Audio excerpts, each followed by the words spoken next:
Eh, Vou fazer aqui só uma muito breve apresentação dos convidados que temos aqui hoje para para esta conversa. O evento vai ter, portanto, três apresentações. Eh, uma da Ruth Nieto Ferreira, uma do Nuno Flores e depois uma de mim próprio, Paulo Moreira. Eh, e após essas apresentações faremos uma pequena conversa entre todos. Eh, o Nuno Flores é o segundo, acho que sim. A Ruth poderia ser a primeira, se acharem bem. A Ruth é natural do Porto, é arquiteta e urbanista com experiência também internacional, em estudos de arquitetura, de consultoria urbana e educação. Formou-se no Royal College of Art em Londres em 2006 e tem exercido, portanto, a sua profissão em vários países, até que em 2018 começa uma colaboração com o estúdio de urbanismo GEL, onde continua a trabalhar agora a partir do Porto, desde há 2, 3 anos, talvez. É um estúdio que se foca em estratégias urbanas, em investigação, em master planning e em projetos para o espaço público. A Ruth tem um interesse especial em bairros e na cidade, ao nível dos olhos, na cidade, portanto, nesta relação entre o urbanismo e a qualidade de vida cotidiana. E partilhamos um pouco esse interesse em bairros e em urbanismo em geral. Portanto, obrigado, Ruth, por teres vindo.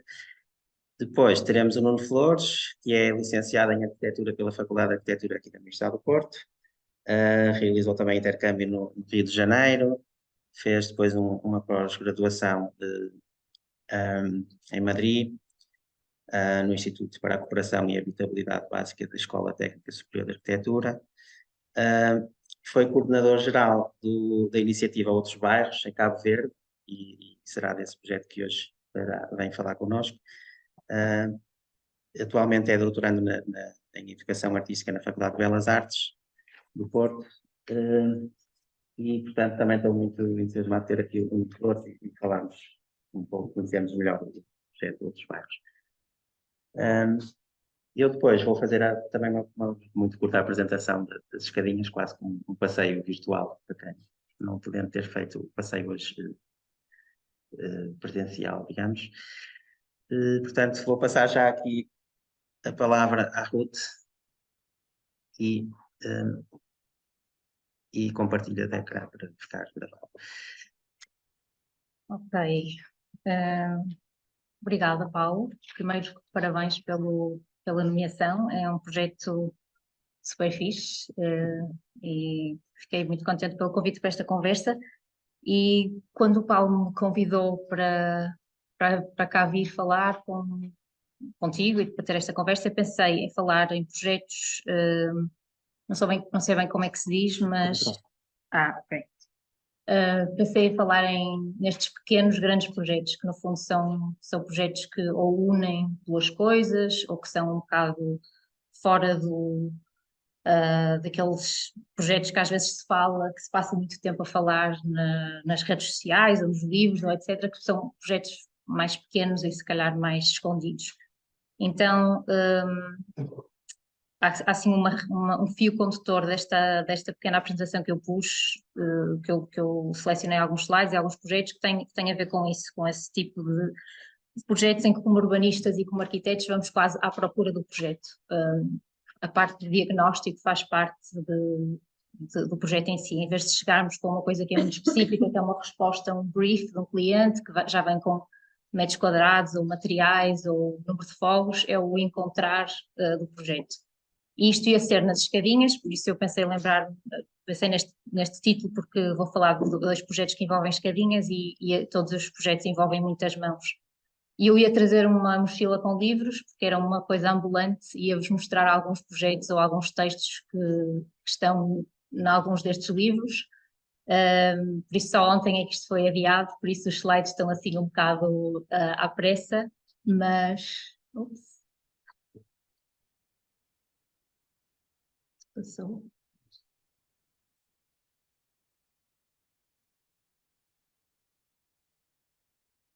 Pronto, ia-vos mostrar alguns livros, vou-vos tentar mostrar a mesma coisa, mas através de slides. A primeira observação que queria fazer tem a ver com esta questão de muitos dos projetos que o Paulo faz, e inclusive é este, penso eu, tem muito a ver com o sentido do coletivo e com o sentido de comunidade, que é uma palavra que hoje em dia se usa muito, mas o que é isso da comunidade e qual é a diferença entre a questão do coletivo e da comunidade? Eu outro dia estava a ler um livro que se chama Caring for Communities, que tem uma introdução, que é um livro muito interessante que compara espaços comuns dentro em edifícios de habitação na Suécia e em Viena. Viena tem uma questão de habitação custo controlado super interessante, isso fica para outra conversa, e têm muitos espaços comuns dentro do próprio edifício de habitação. E há uma introdução a este texto, a este livro que compara esses espaços e que diz, no fundo, que explica que coletividade e comunidade não significam a mesma coisa, embora a partilha de espaços, ferramentas e serviços possa ser descrita como uso coletivo, criar comunidade requer um maior esforço e a disponibilização de espaço apropriado e o investimento de tempo. E acho que alguns destes pequenos projetos são isso mesmo, é o extra, não é só partilhar coisas, mas é também investir tempo. Eu vou falar um bocadinho de ferramentas que nós usamos no trabalho do dia a dia. Como o Paulo disse, eu trabalho no gabinete real há 5 anos e meio e usamos algumas ferramentas simples e que algumas delas usamos de uma maneira que são fáceis para trabalhar com a comunidade. O nosso trabalho no gabinete é quase sempre nesta interseção entre a vida, no fundo, como as pessoas vivem a vida urbana, que fazem, como estão no espaço e a forma construída. Isto começou com o senhor Jan Gehl, que acabou o curso de arquitetura nos anos 60 e que era casado com uma psicóloga, e ela e os amigos criticavam-no sempre que ele não percebia nada sobre pessoas, que os arquitetos em geral não percebem nada sobre as pessoas. Então ele começou a estudar o espaço público e a relação das pessoas com as praças, as ruas, etc. E obviamente foi para a Itália, um bom sítio para começar a estudar essa matéria, e depois trouxe estes ensinamentos e o que ele aprendeu e o que ele foi estudando para Copenhaga, onde continuou a desenvolver projetos urbanísticos durante muitos anos, e depois o gabinete só foi formado há relativamente pouco tempo, depois de uma vida inteira a trabalhar nisto há 20 e poucos anos. Uma das ferramentas que ele usou era uma espécie de uns critérios de avaliação do espaço urbano.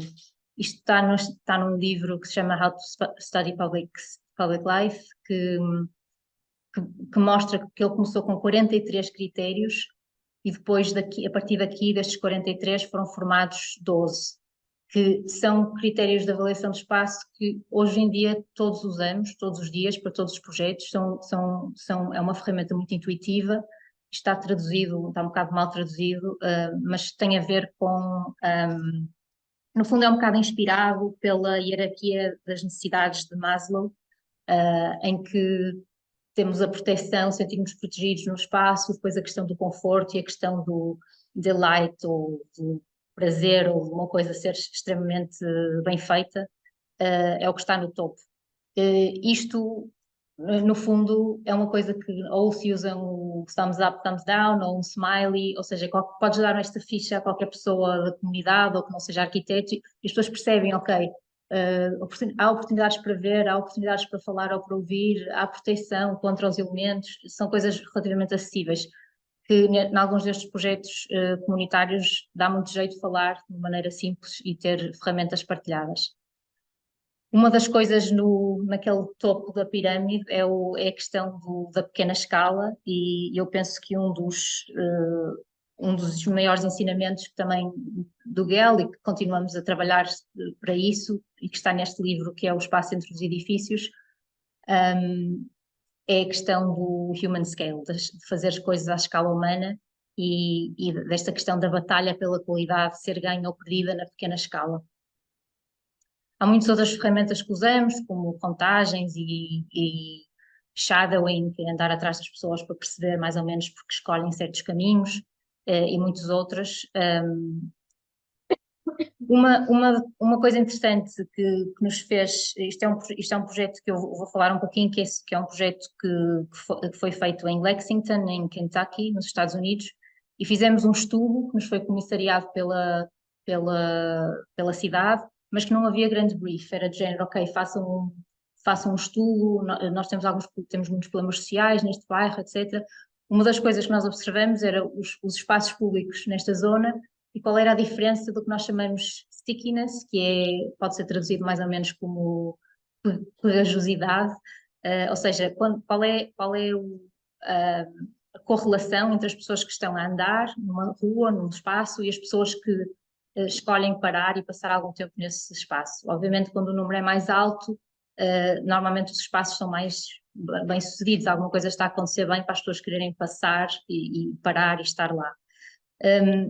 A partir daqui começamos a perceber algumas coisas sobre este bairro e algumas coisas depois deste estudo, não só, obviamente, com este indicador, mas com todos os outros. E uma das coisas que percebemos é que havia um parque relativamente formal, que tinha uma fonte e que tinha umas esculturas, etc. E depois havia um parque que tinha um parque infantil do outro lado da rua, havia um declive grande, ou seja, aquele parque de cima era muito menos visível que o de baixo. Embora se tivesse um parque infantil, não havia quase crianças naquela zona, e no parque de baixo havia muito mais crianças. Embora houvesse estes placares que diziam que a água não estava tratada e que era perigoso tomar banho, etc., os miúdos estavam todos nas fontes a tomar banho, ou seja, os placares são o que são, as pessoas fazem o que fazem. Então, isto surgiu um projeto que se chama Splash Jam, que foi uma proposta que nós fizemos ao município, a dizer, em vez de investirem muito dinheiro a fazer um novo projeto, com um novo parque, etc., comecem a tentar fazer pequenos projetos para perceber o que é que a comunidade quer e perceber o que é realmente, o que é que as pessoas valorizam e o que é que, em vez de tentarmos nós second guessing, vamos fazer uma coisa rápida e pouco dispendiosa durante um verão e depois fazer outra vez a análise. Então fizemos isso, fizemos um pequeno parque com esta questão de, obviamente a água era uma coisa que os miúdos queriam muito, é uma zona de muito calor, em que ir à piscina pública custava $5, se fores uma criança tudo bem, mas todos os dias de férias, uma família com vários filhos, não dá. Por isso esta questão de juntar, fazer do parque um sítio que fosse destas pessoas, desta comunidade, que não precisassem de ir nem à fonte onde a água era perigosa, nem à piscina pública, mas juntar a intervenção a um sítio onde já havia no parque infantil, trazer também cadeiras, guarda-sóis, etc. Isto foi feito durante um verão, depois foi analisado em relação a quem é que está lá, ou seja, quais são as pessoas que vêm, que nível de educação têm, vêm de propósito, vêm da proximidade do bairro, de mais longe, reconhecem alguém quando lá chegam, ou seja, há aquela questão da vizinhança, se não combinaste com ninguém, mas acabaste por conhecer outras pessoas. Escolhemos uma série de indicadores para fazer a análise e depois isto foi apresentado e foi feito outra iteração no verão seguinte, e agora há um projeto para fazer uma coisa mais temporária, mas no fundo foi esta questão do measure, test, refine, medir, refinar ou iterar e depois ir aprendendo com esses erros. O próximo projeto que eu vou falar é muito mais perto, é aqui a poucos quilómetros, é o Destrinco, é um projeto que eu fui convidada pelos 8, temos aqui alguns membros para participar e é no quartel do Monte Pedral, que no fundo é aquele sítio no Porto que é uma espécie de um buraco ou uma fortaleza, não sei bem como querem chamar, mas basicamente é impenetrável, um quarteirão muito grande. E é um espaço devoluto, já há vários anos, há um projeto para uma grande mudança, habitação, etc. Mas isto foi uma oportunidade que os 8 viram em fazer uma intervenção ali e que me convidaram a mim e a muitos outros. Daqui, outro projeto que é Muitas Mãos. Podia ter sido simples, eles podiam ter feito aquilo sozinhos, mas também escolheram ir por outra abordagem, que era convidar muita gente para participar. Um dos grandes gestos deste projeto foi abrir uma passagem na Rua Egas Muniz. Só havia um portão, que é o grande portão do Destrinco, que é este aqui. O Destrinco vem de destrincar, de abrir o portão. A outra fachada na Rua Egas Muniz é uma fachada longuíssima, que não tem porosidade nenhuma. Por isso, esta fotografia foi tirada no dia em que a Câmara, depois de meses e meses da nossa tentativa deles fazerem uma abertura na parede, finalmente cederam e fizeram a abertura na parede para que gente do bairro que está do outro lado também seja uma proximidade e não ter que ir à volta, etc. Ou seja, fazer estas pequenas pontes entre coisas. Isto foi um projeto que teve a colaboração de muita gente, inclusive um grupo de alunos da Faculdade de Arquitetura que usou algumas ferramentas das que eu vos falei há pouco, para estudar o espaço antes e durante o destrinco. E depois também foram convidados muitos atores para fazer programação, para fazer visitas, no fundo para abrir uma alameda. A alameda do quartel já existe, tem árvores, se não são centenárias, são perto de centenárias, tem uma escala que para nós é muito normal e comum, uns 20 e tal metros entre as fachadas. Ou seja, tinha lá os ingredientes todos, mas são edifícios que estavam devolutos e estavam à espera de alguma coisa acontecer. E no fundo isto foram uns fins de semana em que foi mostrar quase à comunidade que tipo estas coisas podem-se fazer e vamos abrir os portões destes edifícios que estão fechados e pensar neste meanwhile, antes dos grandes projetos acontecerem, há também espaço para estes pequenos, mas importantes projetos para todos.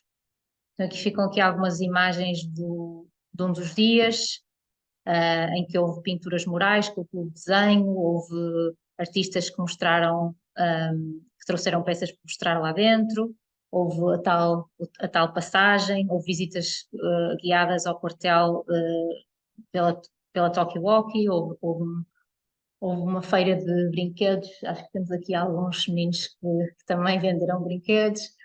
Ou seja, juntou muita gente e juntou uma boa energia e uma coisa relativamente simples e mostrar que é possível. Vou mudar outra vez de geografia e vou passar a São Francisco. E a pensar, estou aqui com o timer, que era para não me estender muito. Vou-me estender só mais 2 minutos para mostrar mais meia dúzia de slides, mas não são muito mais. Em São Francisco, há 2 projetos que eu gostava de mostrar super rápido, porque também me fazem lembrar o projeto das escadinhas do pau. Primeiro, por causa desta questão da inclinação e de ser uma cidade de colinas. Isto é na Uivali e algumas zonas eu morava por trás daquela colina ali. E isto era um projeto que eu não estive envolvida, mas que fui como cidadã que me beneficiou. Eu morava do outro lado e aqui era um mercado de abastecimento, um mercado onde havia frutas e legumes, em que era um ponto de encontro ao sábado. Isto foi um projeto comunitário que foi também com a ajuda dos residentes, lá todos moraram, toda a gente ajudou a fazer o tiling, como é que se chama, pôr os azulejos nas escadas, e a fazer um jardim num descampado, que antes não havia nada. E os moradores, houve uma pessoa que era paisagista que fez o projeto, depois conseguiram-se uns apoios para as plantas, houve tipo 4 ou 5 fins de semana em que se fez o Planting Day, e isto é uma zona de bastante tráfego, principalmente ao fim de semana entre o tal bairro residencial e o mercado. Por isso lembrou-me o teu projeto, não como designer, mas como alguém que subiu e desceu estas escadas muitas vezes. Aliás, acho que as minhas filhas estão ali a trepar o corrimão. E só para dizer que isto é uma coisa muito inspiradora em São Francisco, que eu acho que falta um bocado ao Porto, que é esta questão do plantar árvores e de haver muitos apoios e muitas sociedades sem fins lucrativos, onde plantar uma árvore é uma coisa muito simples e vêm ter contigo e dão-te a ajuda precisa e explicam-te como regar, etc. E é uma coisa muito normal, que se faz nas escolas, que se faz em todos os bairros. Aliás, tu podes ter uma árvore em frente à tua casa, que pode ser diferente da do vizinho, sem teres que pedir autorização. Continuando em São Francisco, vou acabar só com este projeto, que é de uma artista americana com raízes japonesas, que se chama Ruth Asawa, e que é uma artista que esteve num campo de internamento nos Estados Unidos durante a Segunda Guerra Mundial, por ser japonesa, mas que mais tarde depois frequentou o Black Mountain College, casou com um arquiteto e voltou para São Francisco. Ela faz umas esculturas super bonitas com imenso trabalho manual, quase como fosse um crochê entre as dimensões. Mas a razão porque eu mostro o trabalho dela é porque ela trabalhou imenso com crianças e imenso na comunidade local, ou seja, mudou quase como as escolas de São Francisco e os espaços públicos e a questão de haver arte em alguns sítios que são pouco comuns, passou a ser uma coisa mais normal. E ela trabalhou muito com crianças, criou um workshop dentro de uma escola primária da escola do bairro dela, e trabalhou tanto também muito com jardins. Então era esta interseção entre trabalhar com barro e com coisas muito fáceis de fazer à mão, mas também esta questão das plantas e da jardinagem como local de aprendizagem. Então é este conceito que ela tem, que é o do Baker's Clay, que é, no fundo, é quase como fazer pão, é tipo um rácio de farinha, sal e água, que se faz uma espécie de uma plasticina, de uma massa, que toda a gente, inclusive miúdos pequenos, podem fazer estas pequenas intervenções, estas pequenas esculturas, que ela depois fazia-nos quase uma curadoria daqueles pequenos objetos e fazia grandes murais e grandes intervenções com aquilo. Por isso, de muitas mãos e de muitos anos em que a Ruth Assawa fez projetos durante a cidade toda, acabaram esses projetos depois para ser projetos públicos e acabaram por arquitetos começar a ir ter com ela e dizer: não, queremos uma fonte, queremos uma coisa para o nosso espaço público que tenha esta noção das muitas mãos a fazerem muitas coisas. Por isso passou de pão, quase, de uma coisa feita de massa de pão, para depois ter fundido a bronze, um material muito mais nobre, etc.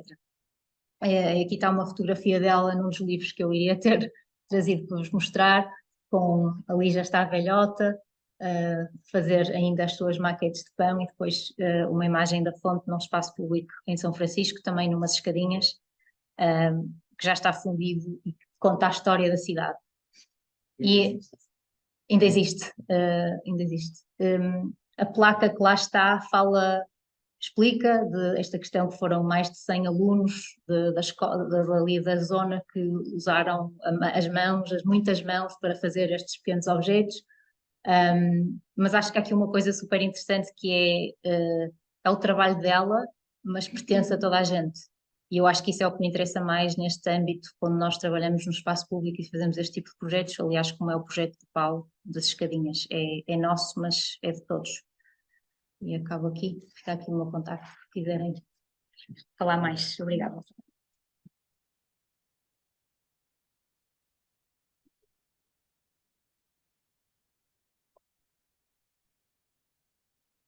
Então, boa tarde, muito obrigado aqui, Instituto, pelo convite e pela conversa, que é muito interessante. Parabéns.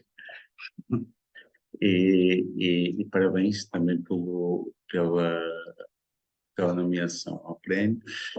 Na verdade, eu, antes de começar a passar os slides, ia só fazer um enquadramento para que se perceba do processo, como é que ele começou até chegar concretamente ao projeto, porque, no fundo, é um trabalho que, na verdade, acaba por acontecer por sorte, que é: eu dei aulas durante 4 anos em Cabo Verde e durante 4 anos tínhamos um lugar, já explico como é que lá chegamos, onde fazíamos trabalho com os alunos. Esses trabalhos não eram nada mais do que estar diretamente no lugar e na relação com as pessoas, entender como é que era a maneira de viver e a forma como este lugar se urbanizava. Ou seja, para nós havia uma temática muito clara para quem dava aulas numa escola, que era se a preocupação constante que havia com os edifícios antigos, com a cidade colonial, como é que se arranjava, como é que se fazia, era contraditório para nós. Como é que à volta dessa cidade, que já é só um bocadinho agora, né? Porque entretanto a outra cresce e ninguém sabia nada do que é que acontecia. Consequência disso, fez-se umas exposições de fotografia, umas festas, nada muito pensado, mas que aconteceu no lugar. Já vão passar aí umas fotos. E 4 anos, portanto, 8 anos depois do primeiro ano que lá dei aulas, acabei por ser selecionado num concurso de cooperação internacional entre o governo português, portanto, o Ministério do Ambiente aqui, e as infraestruturas lá. E a partir daí surgiu a hipótese de fazer um trabalho numa área, portanto, que acontece de forma autoproduzida dentro do Ministério e, consequentemente, aconteceu da mesma equipa que trabalhava na universidade, entre mim e os restantes professores e os alunos que à época estavam no primeiro ano, que no momento que eu fui para o Ministério estavam no quinto, todos se deslocarem para dentro do Ministério. Portanto, no fundo, acaba por ser um estudo que tem uma continuidade, mas nunca nós imaginamos que tivesse a continuidade, que teve tão pouco que se realizasse. Portanto, agora posso começar. Isto aqui, não é? Pronto, a primeira imagem é esta. Isto vai, elas vão passando. Exato. Isto acontece numa primeira discussão com os alunos, com uma aluna diz temos que ir à lixeira porque a gente vai buscar coisas para fazer casas. Terá a frase. Ou coisas para fazer casas, levou a que um morador nos levasse a um lugar e ao levarmos a esse lugar nós fomos encontrando um espaço completamente indefinido, aparentemente, não é? Eu quando digo indefinido, não é indefinido, não se percebe onde é que está a rua, onde é que está a casa, mas é porque amanhã a rua, cada rua, pode já não ser rua porque já tem 3 casas lá metidas ou não, ou porque choveu e houve uma derrocada, muitas casas saíram, ou porque uma casa aumentou, etc, etc. Portanto, este processo fez-nos perceber que quando já estávamos no Ministério precisávamos de, no fundo, durante um período experimental, procurar que práticas podiam ser introduzidas numa futura política de reabilitação urbana destas áreas, ou seja, não fazer o desenho dessa política pública antes de compreender como é que estas coisas funcionam, passamos a um processo que basicamente era isto, era estar com as pessoas diariamente, ou seja, tínhamos o escritório lá dentro do bairro, alugamos uma sala de moradores da casa do morador, portanto, meia sala, dividíamos a sala, eles comiam aqui, a gente trabalhava aqui, basicamente isto, e consequentemente, percebermos dentro daquilo que eram as ações que podíamos fazer juntamente com as pessoas, porque tínhamos uma regra dentro de uma caracterização que foi feita que, portanto, os alunos foram fazendo com os inquéritos que construímos que, obrigatoriamente, em qualquer obra, 50% dos trabalhadores eram moradores desempregados de uma lista que se constituía e que era permanentemente aberta e que as pessoas se podiam inscrever. E há aqui um detalhe que é muito importante, moradores desempregados, ou seja, o objetivo não era que moradores desempregados tirassem empregos possíveis a outros que estavam desempregados, era que desempregados pudessem participar nisso. E a partir daí, dentro desse processo, entender que a obra, ou seja, a obra tem que refletir um significado e um sentido para as pessoas que é mais do que o muro que lá está. Eu lembro uma vez no Porto, aqui, andava na universidade e apanhei um autocarro aí. E nunca me esqueço desta frase, porque eu penso nela, como penso nisto. E um senhor ia assim ao lado regional e dizia assim: morreu Carlos Paredes, uma guitarra com gente dentro. E eu penso sempre que estes muros cheios de calçadas, que eles têm que ter aquela gente lá dentro. Se não tiver, não estão lá a fazer nada, a gastar dinheiro. É aquela temática que nós temos muitas vezes entre nós, que é feito uma coisa ali e ninguém usa. Não é? Portanto, para se perceber isso, é preciso construir esse diálogo, construir essa cumplicidade e, ao mesmo tempo, desconstruir o outro lado que a Ruth estava a falar há bocado, que nós nos deparamos também, que é apanha-se uma candidatura para um financiamento internacional e diz a comunidade. A comunidade é um lugar limitado onde vive gente pobre. É esse sentido que está por trás. Portanto, a participação, portanto, essas palavras que muitas vezes acabam por ser absorvidas e servirem como uma armadilha também para nos apanhar para o outro lado, precisam de ser desconstruídas para não ficarem gastas, não é? Para não se ficar aquilo tempo todo perdido nas palavras. E, portanto, neste diálogo que a gente foi construindo, o princípio era de que se trabalhava no bairro com obras, porque efetivamente há uma precariedade que é clara, ou seja, falei há bocado, há derrocadas de casas, há pessoas que não têm água, não têm volume de saneamento, não têm nada, e portanto isso partia-se do princípio que seria feito. E outra, que era, paralelamente a isto, no primeiro trabalho que fizemos, a gente começou mais ou menos a meio, depois percebemos que o sentido disso é a qualquer altura. Há uma coisa que a gente deixou de estimular, uma tal de relacionalidade, foi percebendo o que é que seriam as coisas que faziam sentido para as pessoas acontecer, ou seja, como é que instrumentos possíveis potenciavam o maior número de relações sociais possíveis, porque muitas vezes estes lugares estão beatificados, não é? Então, quer dizer, são entendidos só como um lugar onde eu vou buscar mão de obra barata, onde vou buscar alguma coisa que se faz rápido, não preciso de encontrar trabalho, não preciso de nada, e portanto, isso, no nosso caso, após essa discussão que não sei dizer como agora, não me lembro, mas entre nós todos foi decidida que se fazia na praça às 5 da tarde, todas as quartas-feiras, surgiu um workshop de hip-hop dentro da casa de um morador que tinha um estúdio, porque os meninos achavam que tinham de tocar hip-hop e que sabiam e que queriam, e a partir do disco que se fez, gerou-se outro grupo que já foi gerado por eles, que entretanto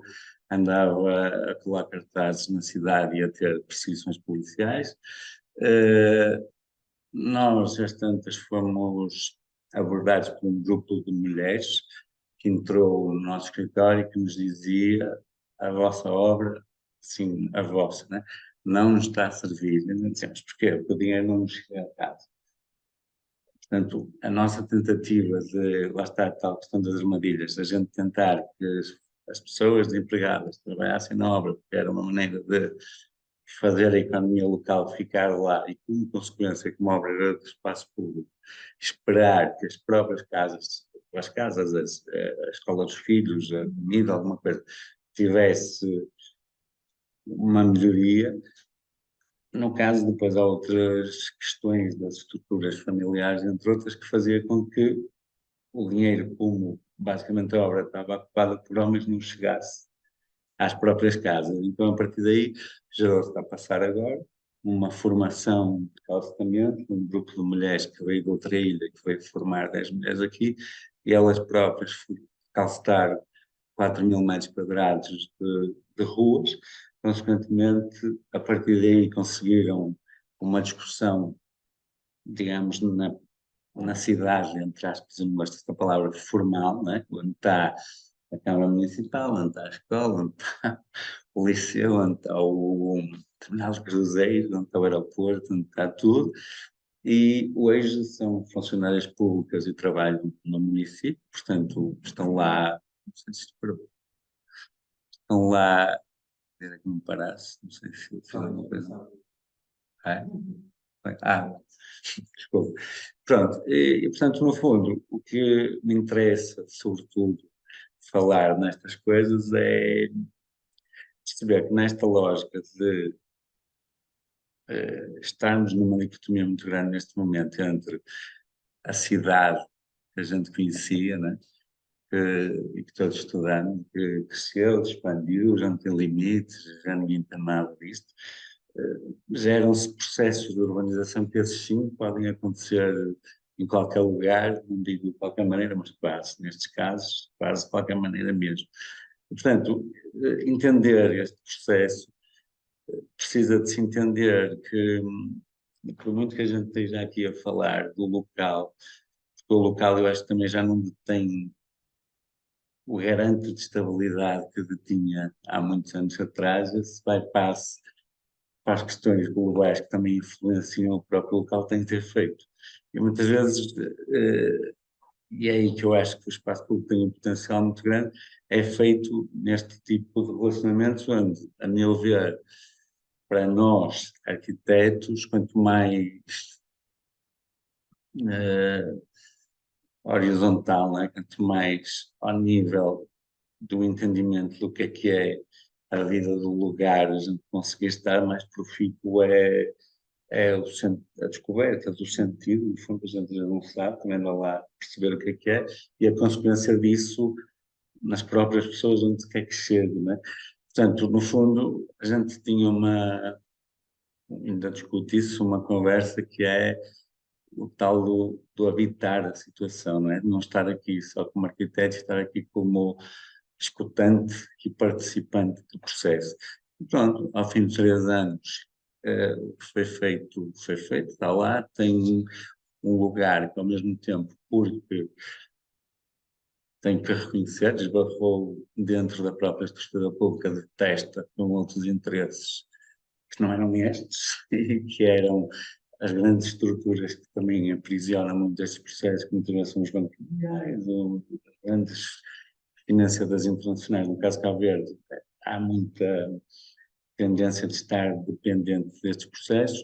Neste caso, presumo que a mais-valia que precisa de tempo para se aferir é mesmo ter mudado o sentido das coisas e ter aparecido um referencial que ainda traz, neste momento, ainda em junho, estava a ser questionado na Assembleia da República a razão do processo ainda estar parado e não ter começado desde que houve esta transição, que terminou o período experimental e que teoricamente agora caberia ao governo continuar com a equipa que decidiu para lá, porque entretanto saímos. E, portanto, mais do que tudo, a mim parece-me que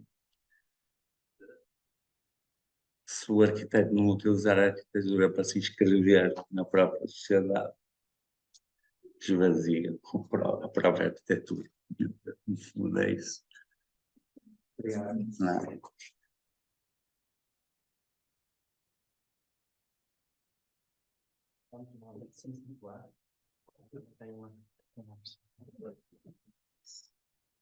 Então, ahm, bom, obrigado aos dois. Eu trouxe também pequeno- uma apresentação muito curta. Ahm, e também tinha aqui umas imagens impressas que queria levar para o nosso passeio, que depois também acho que posso passar. E, e então, deixem-me abrir aqui. É incrível como há tantas coisas que se relacionam com os trabalhos que vocês mostraram, as experiências que vocês mostraram. E eu acho que este projeto especificamente também permite abordar assim diferentes perspectivas de como o arquiteto pode intervir aqui, ou seja, desde essa participação até de crianças em oficinas de pintura, que também aconteceram aqui, até envolvimento dos construtores locais, como também mostrou, embora não desempregado neste caso, mas morador local. Eh, mas na apresentação em si, eu queria, aliás, está aqui o Sr. José Silva, que está nesta imagem com a Joyce Lee, que era a nossa colaboradora aqui na equipa, no nosso estúdio, e portanto para nós este projeto também foi uma aula prática, foi pôr as mãos na massa e trabalharmos diretamente no local, sair da nossa rotina aqui do escritório e irmos para o terreno, trabalhar, fazer cimento, aprender a sentar, aprender a rebocar. Eu tenho algumas imagens que vocês podem ir vendo como era essa tal escadinha, antes ela existia, não era? Era um acesso muito precário, não tinha, pronto, não havia para já estava desqualificado e tinha aqui um trabalho de reparação dos degraus, corrimão, também deste limite entre a escada e depois o terreno. E isto parecendo fácil, implicava cartas, reuniões com moradores e tudo, havia ali às vezes 10 centímetros que eram de escada, mas já estavam dentro do terreno e, portanto, depois o terreno era para aí de 4 ou 5 irmãos e, portanto, era difícil reunir toda a gente, enfim. Estes processos depois também são muito complicados de gerir, exigem muitíssimo tempo para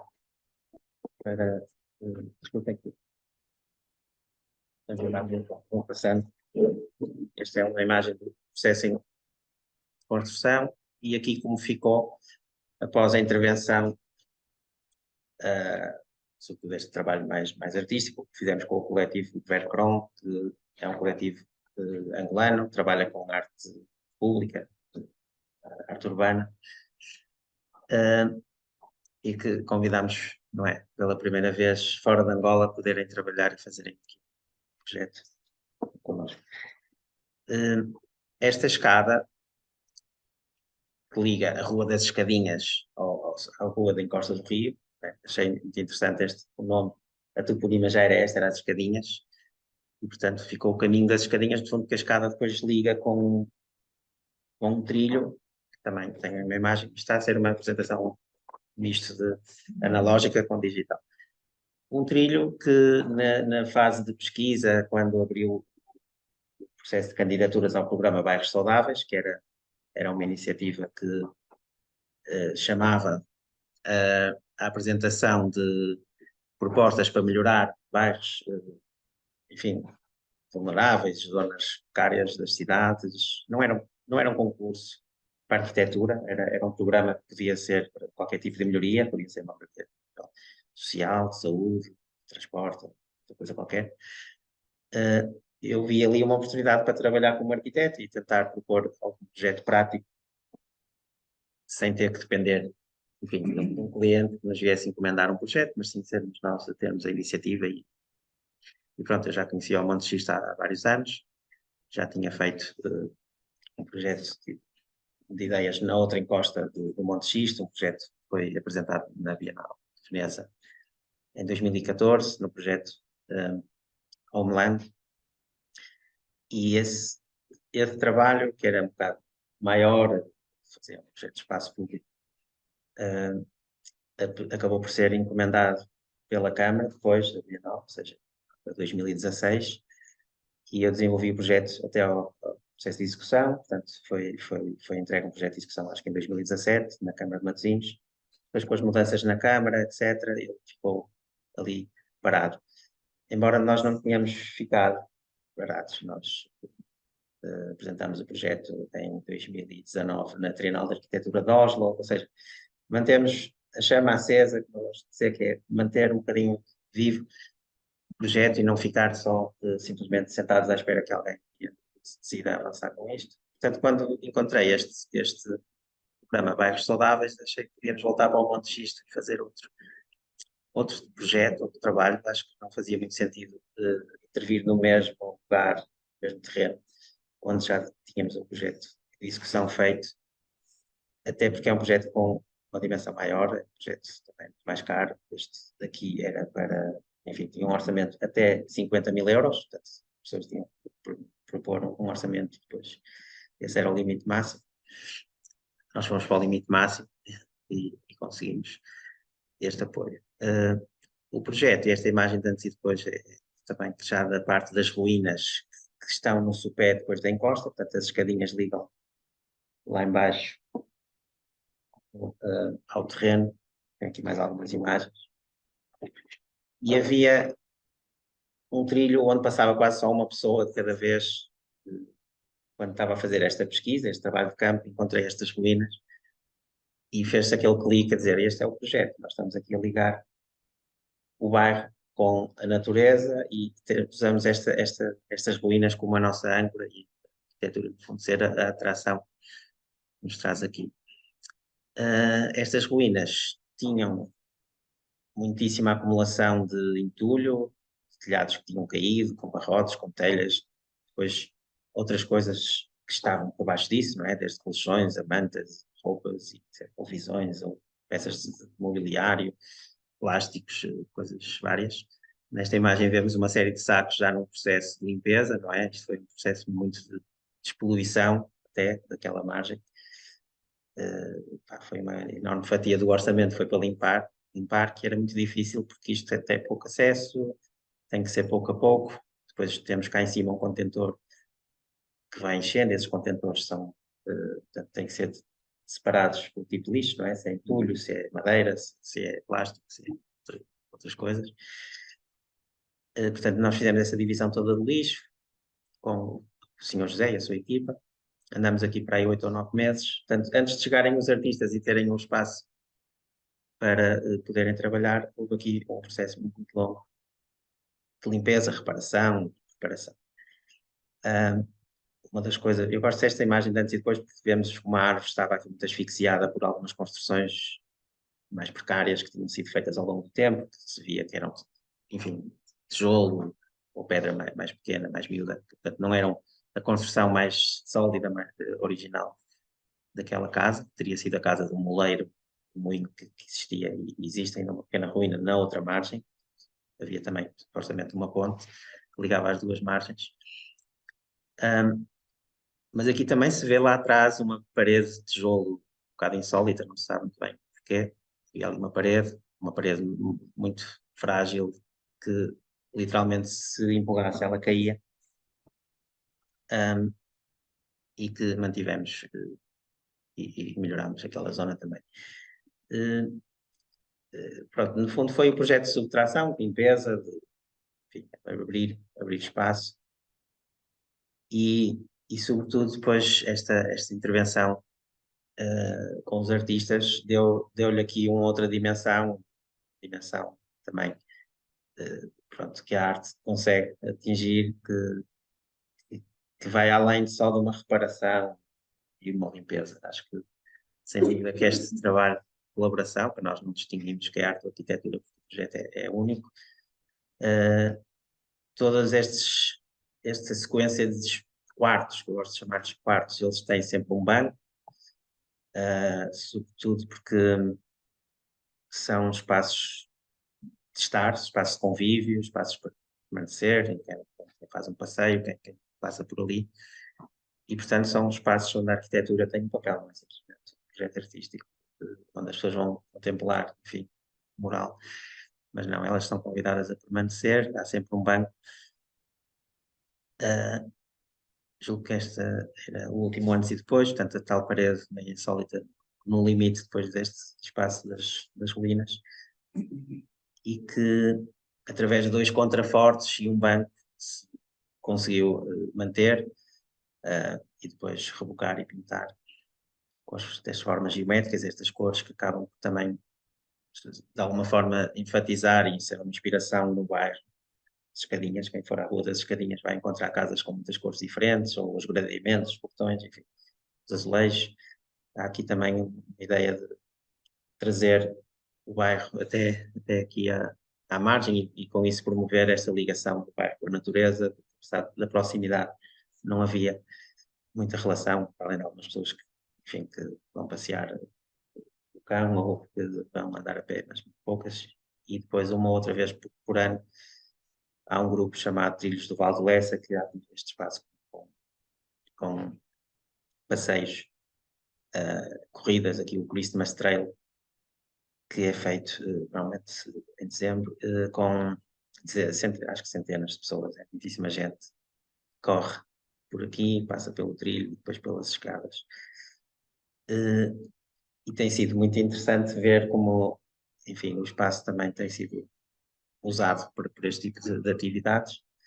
É claro que ela, enfim, não é, acho eu, não é uma solução ideal para este espaço, que é um espaço que ainda tem muitos outros problemas, tem uma densidade de casas, tem casas um bocado em risco, pela falta de estrutura adequada, tem falta de espaços abertos também, é um espaço denso, um monte de xisto.